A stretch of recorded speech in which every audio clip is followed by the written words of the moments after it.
Hello दोस्तों, हमारे जीवन में हमारे माता पिता हमें बहुत ऐसे काम करने से रोकते हैं जो उन्हें सही नहीं लगता और कहते हैं तुम ये नहीं करोगे, तुम वहाँ पर नहीं जाओगे, तुम्हें ये करना ही पड़ेगा।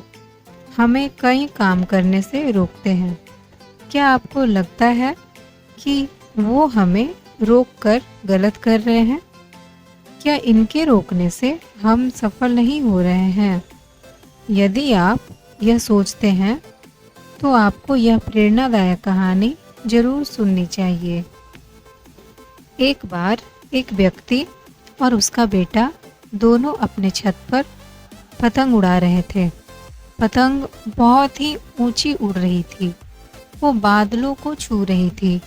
तब उसका बेटा उस व्यक्ति से कहता है कि पापा, ये पतंग इस डोर से बंधी हुई है, जिस कारण और ऊंची नहीं जा रही। इस डोर को तोड़ देना चाहिए। बेटी की ये बात सुनकर उसका पिता उसके कहने पर वो डोर को तोड़ देता है। उसका बेटा बहुत ही खुश हो जाता है। वह पतंग टूट जाने से बहुत ऊंचाई पर पहुंच जाती है, लेकिन फिर कुछ समय के बाद वह कहीं दूर जाकर खुद ही नीचे गिर जाती है। ये देख उस व्यक्ति का बेटा उदास हो जाता है। फिर वह व्यक्ति उसे कहता है कि अक्सर हमें लगता है कि हम जिस ऊंचाइयों पर हैं, उस ऊंचाई से और भी ऊपर जाने से कुछ चीज़ें हमें रोक रही है, जैसे हमारा अनुशासन, रिश्ते, माता पिता और परिवार।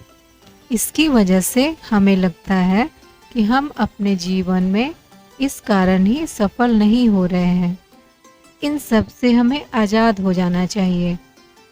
जैसा कि पतंग अपनी डोर से बंधे हुए रहती है और उस डोर की मदद से वह कई ऊंचाइयों को छू लेती है, उसी तरह हम भी अपने परिवार और रिश्तेदारों से बंधे हुए हैं।